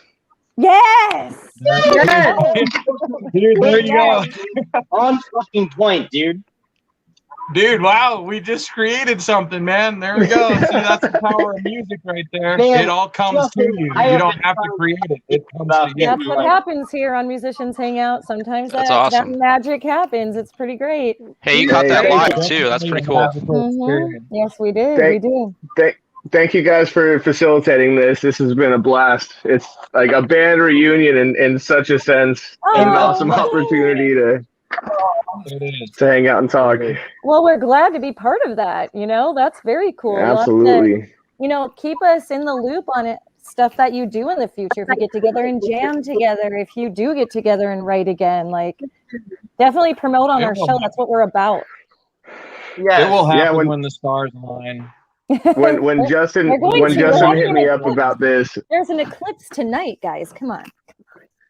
Oh, that's right. Yeah. All right. I'm gonna get off this call and I'm gonna sit down and I'm gonna record just my own version of Getaway. Like right the second. Like right the second. That was my single favorite song that Justin ever put to paper. I know Austin loves Getaway. And I know before this call, I talked with the 4 original members. And Justin literally said the words to Getaway to me as a 30-year-old man. What, are you feeling weak? Your mind is racing. You need to breathe because you can't stop pacing. You're contemplating suicide, but you can't hide from that feeling deep down inside. And there it is. How you're feeling right now? I really do love you. Before this call ends, I know I've like talked over people and I've talked. It happens. You have to say that We're hanging out. The best part of my 20, which ended about a month ago. Happy birthday. Yeah, I know. I love you. We have somebody tuning in from the Philippines right now. Well, hello. Oh, nice. Hello to the Philippines. Hello. Thanks for joining there. us. Okay. Dude, their name is Jellin. I love it. Run. Are you gelling? Jellin! Are you gelling? Jellin! I know I'm gelling. Check out green Jello. If you're gelling, you got to check out green Jello, baby. Yes. Yes. Little pig, let me in. Not By the hair of my chinny chin chin. Now, if you take out the eye, that's kind of funny. Dun dun dun da da da da. Sex and drugs and rock and roll. Yeah. I think Justin asked about our bands, and I was just going to plug mine really quick. I play for Maxwell's. We're a power duo, and we're originally from North Dakota, but we moved out to the Seattle area about 12 years ago. And we don't live in Seattle. We're out in the boonies. We're out on the peninsula, so it's nice out here. And we play in the city now. So we just got into the city scene back in like 2019, and we've been doing a lot of really great stuff. And then bam, 2020 hits. But like I said, some shows are already starting to line up for us, and we're finishing up our album. You can check us out. Didn't you just do a music video too? You just did a music video, didn't you? The last one we released was back in 2018, but you can check out my music videos at themaxwellsrock.com. Our most popular one is Celtic Demon, and then Tip Too Soon. So check them out, guys. Check us out. That's awesome. MaxwellsRock.com. Yeah, I've checked you out already. I mean, I saw that one video with the zombies and stuff. I thought that was new. Oh, yeah. Yeah. That's in our 360. That's Society's You Lives. can look around. Yeah, Society's Lives. Yeah. That's what it is. Yeah. This platform and conversations like we're having right now is a really awesome place, because having the ability to have bands come together, or just you guys, the two of you in general, being able to facilitate having bands come together. I mean, it feels like maybe some collaborations are in the works. Oh, absolutely. Yes.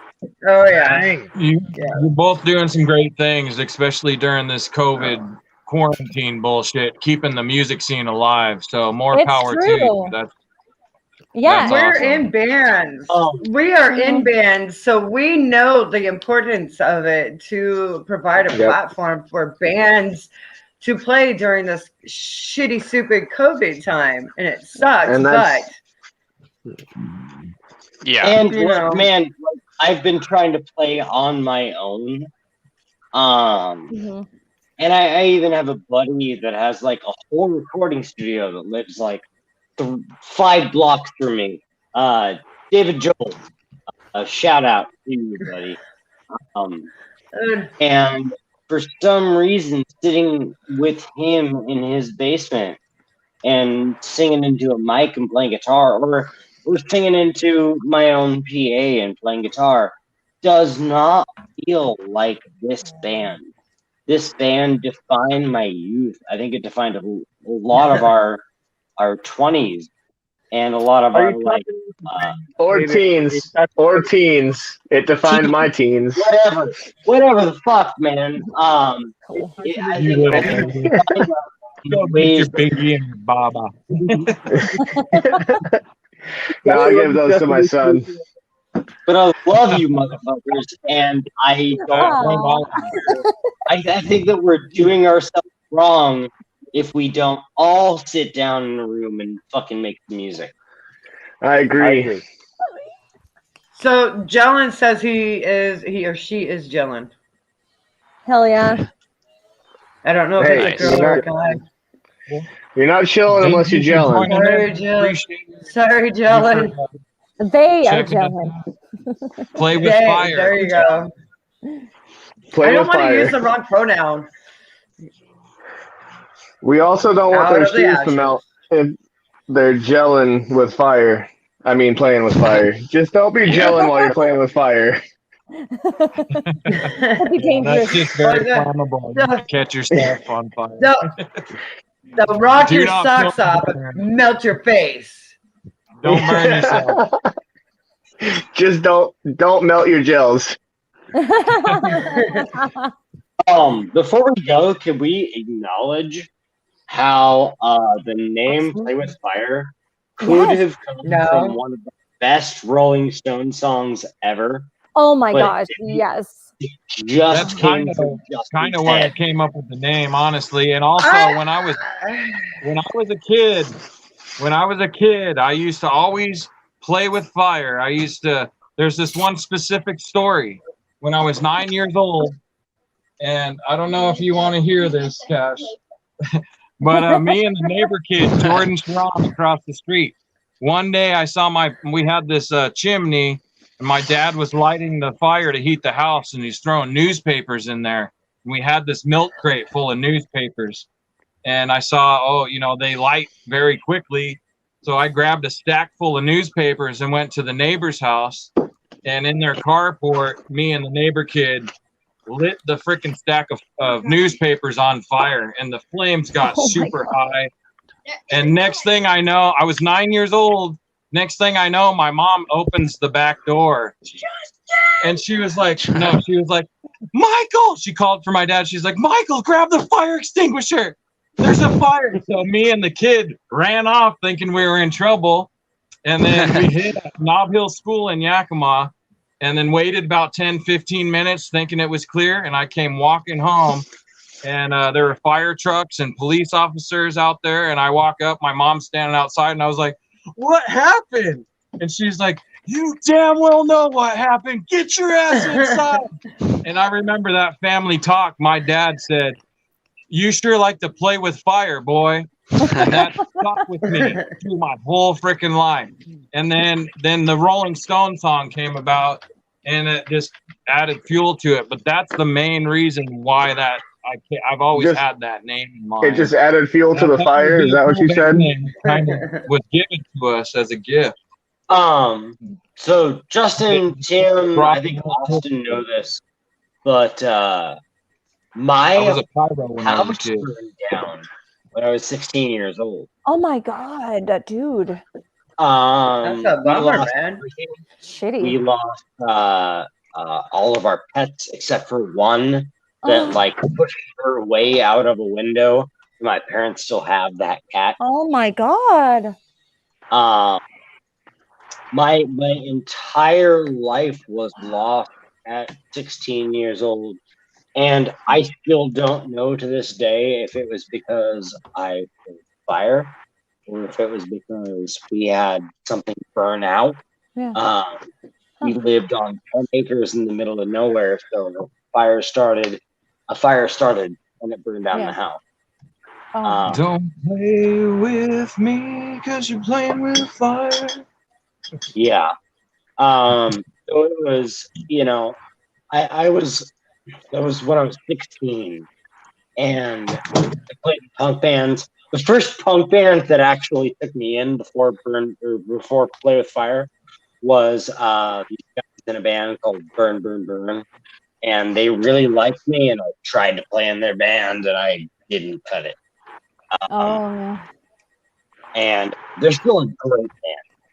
But you never make it here first. And I think I told you guys about the Facebook post I made.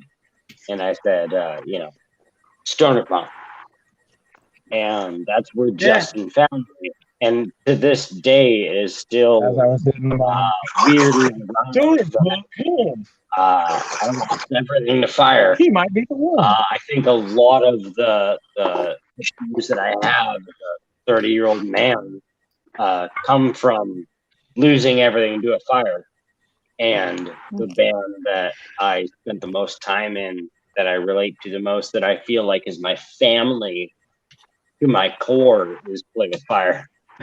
Fucking rock and roll and life is insane like that. True. Damn right, Luke. Yeah. Yeah. You were a big part of this band, and you taught me a lot of things, you know, with just challenging me when I, you know, was at my lowest and trying to give up on myself musically. You would always be like, no, we have to keep doing this. You know, when things would fall apart, you were kind of that voice on my shoulder pushing me to keep going. And you know, you always tagged along even though things got hard and shit. So you're very appreciated, and we got a lot of love for you guys. I totally fucking word vomited on this whole podcast for like 2 hours. So no, I love everything you said. one of you, but I'm gonna take it back. It's like,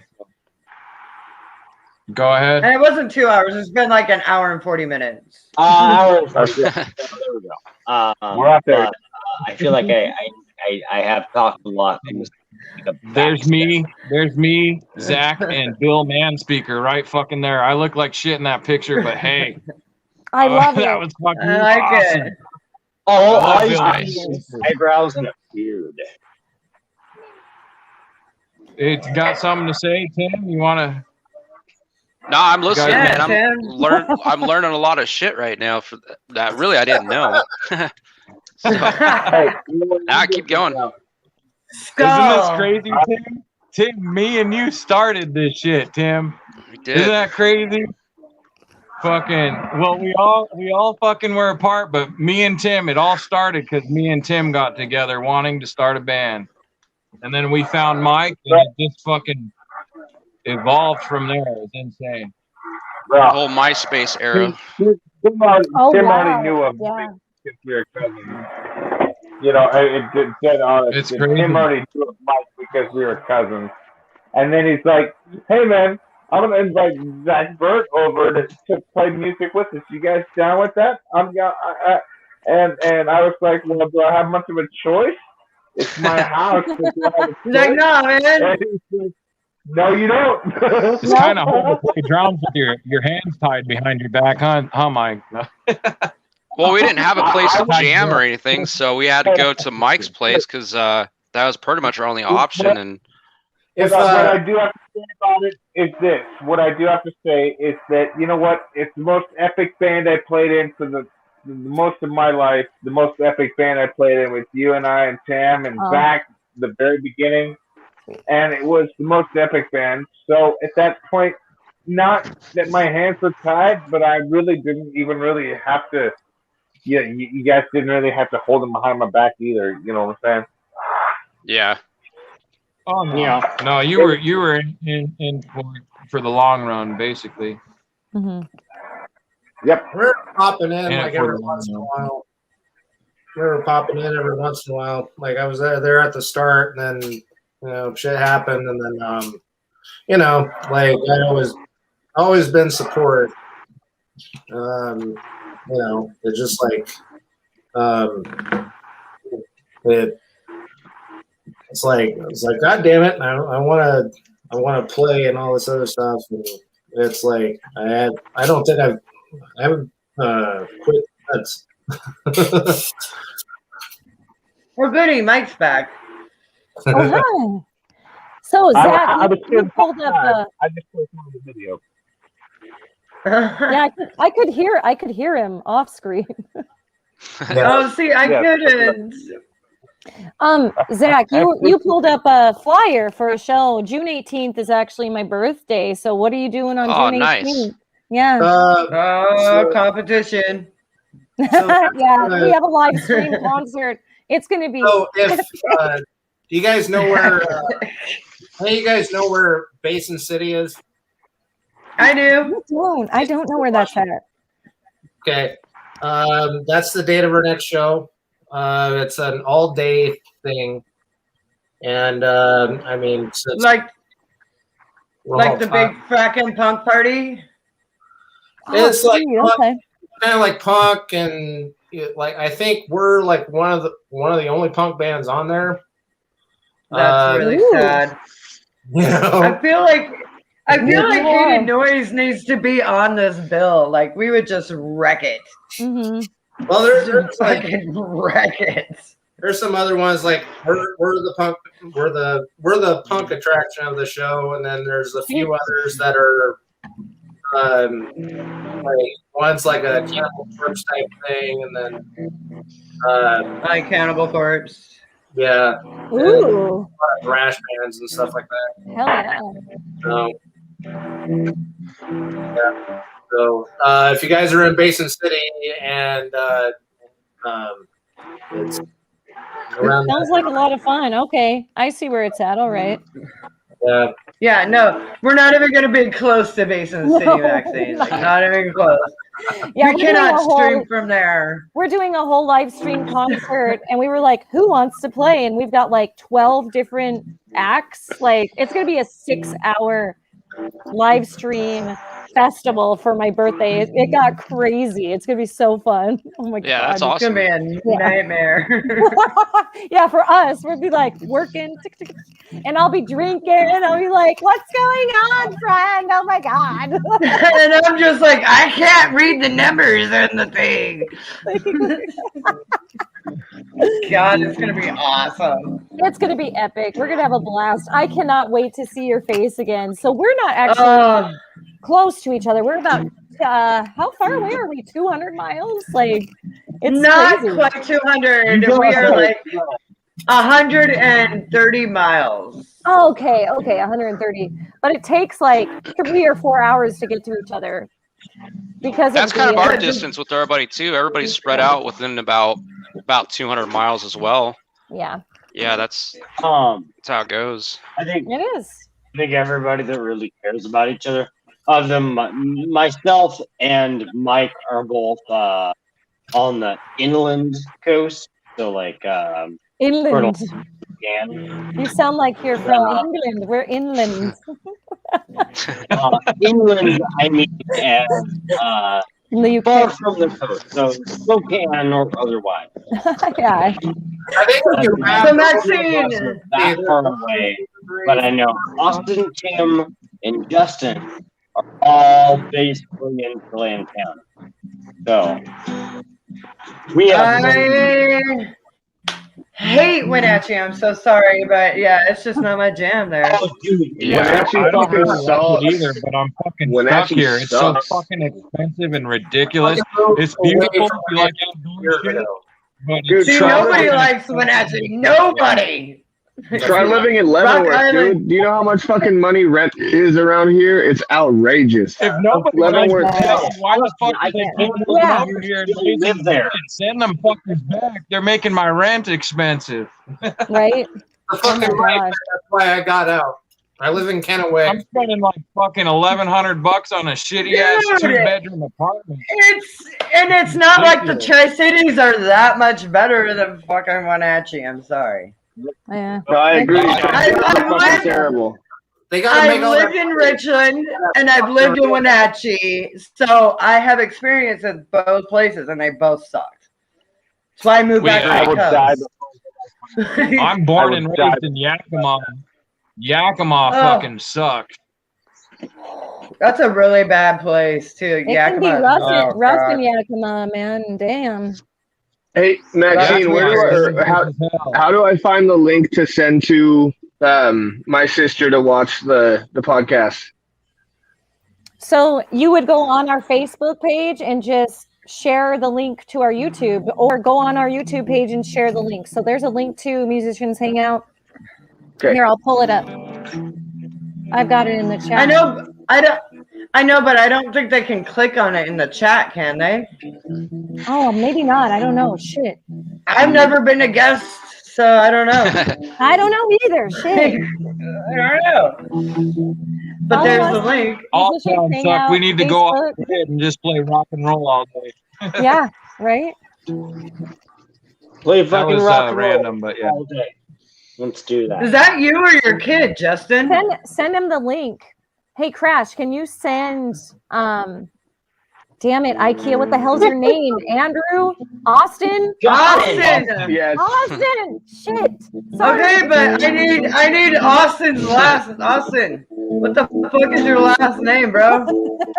His name's Austin Sauer. S-A-U-E-R.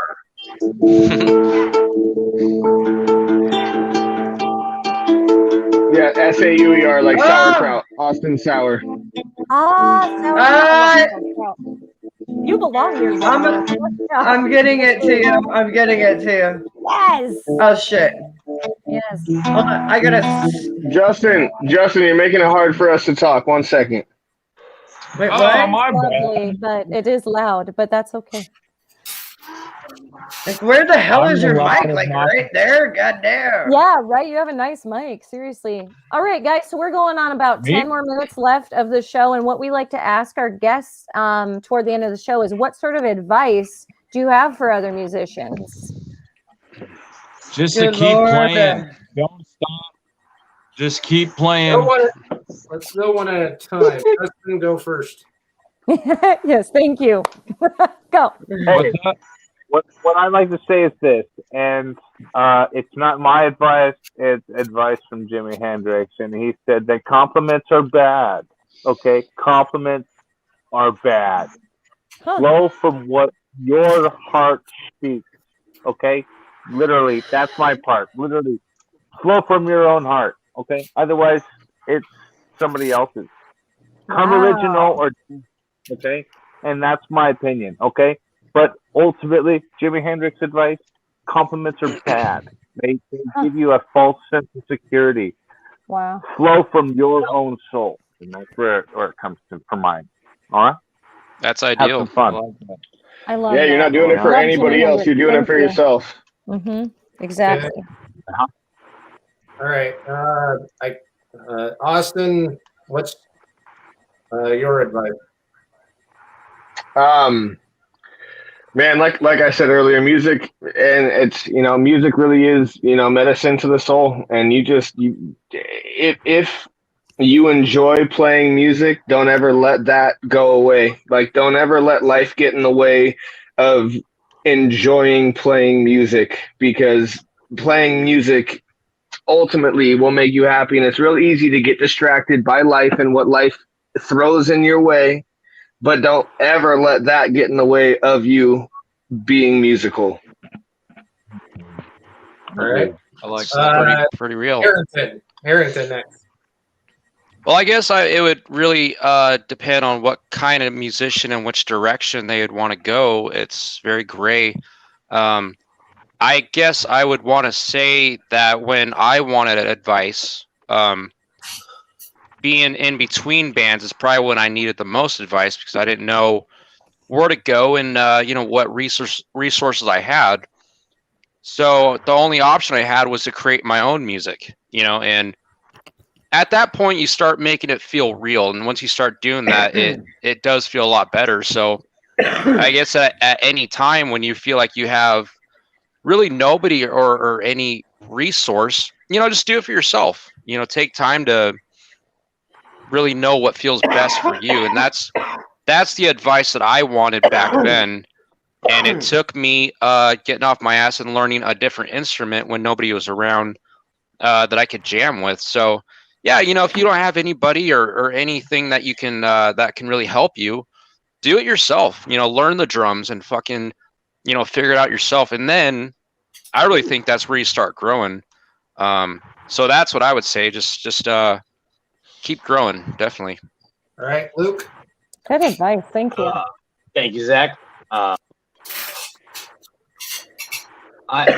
would say let other people find your person, because everybody has what they think they call a soulmate, but every musician has a musical soulmate. And if you put yourself out there, if you just try to write the songs, try to put yourself in a vulnerable position where you say, this is the music I love. This is the music that has related to me since the time that I hit puberty. If you find that person, don't fuck that up. Yeah, right. Love that person. Enjoy that person. Do whatever you can to stay in contact with that person. It doesn't matter. It doesn't matter if you fuck it up 10 times over. It doesn't matter if that person drives you to a show to play with that person, and you still feel like your heart is hurting you so much that you want to dip into that guy's weed, or hurt that person a little. Oh my god! Everything that Wait, what? So you're gonna like hurt your musical soulmate? Whoa, that got dark real quick. I'm being if we're paying attention, that's what. Tell that person. And that person, do whatever you can to stay in contact with that person and make music with that person, because I think all of us as musicians, we're trying to find our way through the world, and you know the Keith Richards and Mick Jagger were one in a fucking million. But look at what they did. Yeah. And I feel like I'm probably stating too much publicly, but I have to say, man, oh, dude, I'm the Keith Richards in this equation. Fuck, man. But you're the Mick Jagger. And man, every word you put down, I have felt a guitar right behind. And I know that, like, every time I have showed Justin a song, he has literally heard the chords that fit behind it. I know I'm just professing my love at this point, but my suggestion to new musicians: find your person. Find your people. You can't do this shit by yourself. That's good advice. You might be able to do it by yourself. You might be at 1 in a million that can do it by yourself, but man, find that fucking Mick Jagger. Find your Keith Richards. Hell yeah! Hell yeah! And dig into that shit. Great advice. Thank you. I agree. Luke. Yeah, for sure. I think we got advice. Okay. If you want, if you want to do this, do it.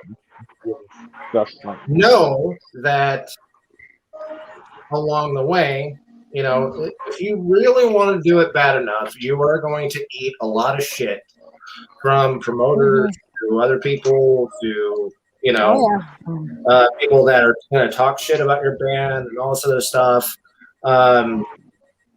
Just plow through it. This whole fucking thing is like playing the lottery. If you get this combination of amps, you get this combination of sounds, you get this all the whatever.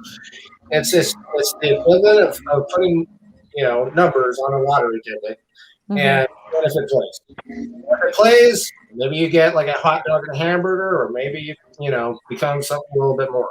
But if you really want to do it, you're going to do it. But just know you are going to put up with a lot of bullshit from people. Everybody. It's not personal. You know, whatever. But it's the fact of life. And, you know, the other advice is if you really want to do this, put yourself out there. You know, and don't ask permission from other people. Don't ask permission. You know, like if you want to do it, if you have the means to put music out and you have the means to market it or try to do it or whatever, don't wait on, if other people, again, it's not personal, but if other people are lagging and all this other stuff, fuck it. Find the fucking music to put it out. And if it sticks, it sticks. And if people want to jump in and help, that's great. But thing is, if you want to do it, you're going to do it. Like, I'm in 2 bands right now. I've held on to one, Acid for Blood, and then Weird Animal. I've, and it hasn't been easy. It really hasn't, but I just, if I want to do this, I know I'm going to eat a lot of shit and put up with some stupid fucking bullshit from people, whether it be, no offense, bandmates or promoters or, or anything like that, other bands like, Check it out. like, just know you're going to put up with a lot of shit. Just put it out and see if it catches, and don't wait on anybody else. Great advice. Thank you, Zach. Did everybody share their advice for other musicians? Good night. Just keep playing, bang on a drum, thump on a bass, strum a guitar, fucking play. That's it. That's all that matters.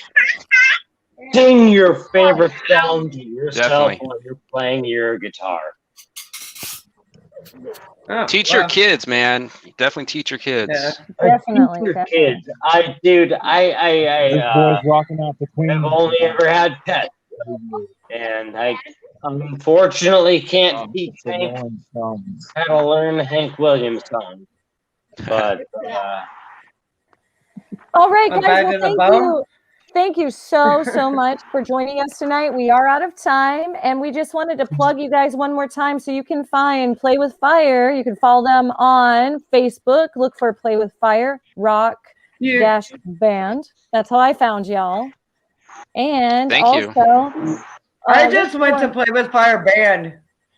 Yeah, well, that's what There is I a found. dad band though. There's like a barbecue dad band called Play with Fire that. Okay. yeah, Don't mix no, us up right. with the stick person, Play with No, Fire, guys. no, I saw that. It's just but if you put Play with Fire band, your guys' pictures come up, so I know it's you. Oh, Oh, nice. look, we got the Right. whole damn family over there. Justin's Yay! mom. super cute. Hi. You can also look for them Look at that. online. Play with Fire I'm- Screaming at the Wall. Hi, Mama There you Ashia. Screaming at the Wall is the album about Thank to you. fucking put out. That's So this is my kiddo Milo and my sister. Hi. My sister saying hi. Milo's saying hi. Hi, Milo. I'll mute myself again because of the music in the background. But sister say hi. Hi. Hey, I have never seen your boy. I'm so excited to see your kid. Well, and definitely happy keep for us you, up to Austin. date. So all you guys have to stay in contact with us and let us know where you guys go with all of your musical journey in Play with Fire and other endeavors. So please That's keep us awesome. in the loop. Please let us know when you guys are ever in the Seattle area, because musicians Hangout will fucking be there. We'll be That's there. awesome. Definitely. Sweet. Well, thank you, Crash. Yeah. Thank you, Maxine. You're welcome. Yeah, after Thank this, you. I feel Great like time. Luke and Justin, myself, and Tim, it sounds like is in the Wenatchee area. Maybe we should all just get together and make some music happen and hopefully play Do a it. show at some point. I'm down. Could be an Oh, and option. my sister. I'm loving that idea. She can join too. Rock and roll. Hey, Austin and Justin, my parents still have a very vacant basement. Ah. So let's end this call on that note. Larry, All right, well, right now. we'll make shit happen. I love you. We'll close Mike. the deal, but we'll make shit happen, guys. Thank you, Hell yeah, Maxine. you Thank you, will. Crash. Thank you, Crash. Thank Thank you, you, Maxine. Thank you very much. You're welcome. Thank you. All right, I'll take And us thank out. you guys. Yes, please. All right, we'll do. Later.